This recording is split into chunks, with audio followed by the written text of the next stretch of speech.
Comment les hommes étaient-ils sauvés avant que Jésus ne meure pour nos péchés? Depuis la chute de l'homme, le fondement du salut a toujours été la mort de Christ. Personne, que ce soit avant ou après la croix, n'aurait jamais été sauvé sans cet événement clé de l'histoire du monde. En mourant, Christ a payé le prix des péchés passés, des saints de l'Ancien Testament et des péchés futurs, des saints du Nouveau Testament. Le salut a toujours été obtenu par la foi en Dieu. Le psalmiste écrit « Heureux tous ceux qui se confient en lui ». Psaume 2,12. Genèse 15,6 nous dit qu'Abraham croyait en Dieu et que ça a été suffisant à Dieu pour lui compter comme justice. Je vous invite à voir aussi Romains 4, 3, 8. Le système sacrificiel de l'Ancien Testament n'effaçait pas le péché, comme l'enseigne clairement Hébreux 9, 1, 10. Mais il préfigurait le jour où le Fils de Dieu verserait son sang pour l'humanité pécheresse. Hébreux 4. Ce qui a changé à travers les âges et ce que croient les croyants, les exigences de Dieu à ce sujet dépendent du niveau de sa révélation à l'humanité à un moment donné. C'est ce qu'on appelle la révélation progressive. Adam a cru en la promesse de Dieu en Genèse 3,15 que la descendance de la femme vaincrait Satan.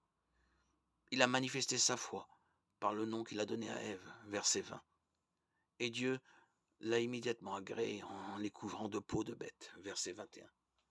À ce moment-là, c'était tout ce qu'Adam savait, mais il le croyait. Abraham a cru en Dieu selon les promesses et les nouvelles révélations qu'il avait reçues en Genèse 12 et 15. Avant Moïse, il n'y avait aucune créature, mais l'humanité était responsable par rapport à ce que Dieu avait déjà révélé. À travers l'Ancien Testament, les croyants ont été sauvés parce qu'ils ont cru qu'un jour Dieu allait intervenir pour résoudre le problème de leur péché. Aujourd'hui, nous regardons en arrière et croyons que Christ a déjà porté nos péchés sur la croix. Jean 3, 16, Hébreux 9, 28. Qu'en est-il des croyants vivants du temps de Christ, avant sa mort et sa résurrection? En quoi croyaient-ils? Comprenaient-ils entièrement que Christ mourrait sur la croix pour leurs péchés?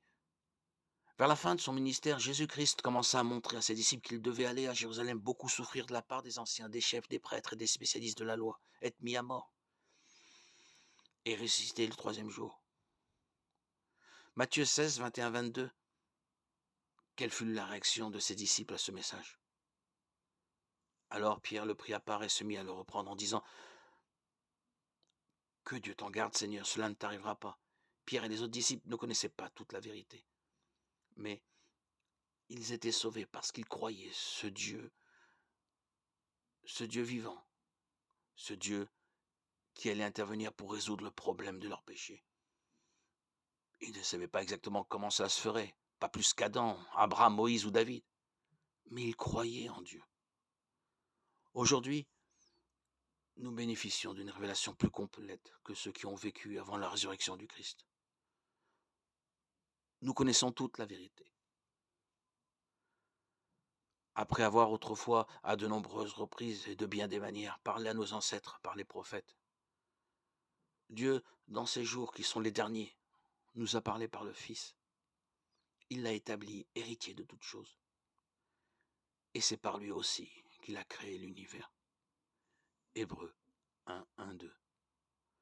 Notre salut est toujours fondé sur la mort du Christ et conditionné à notre foi en Dieu.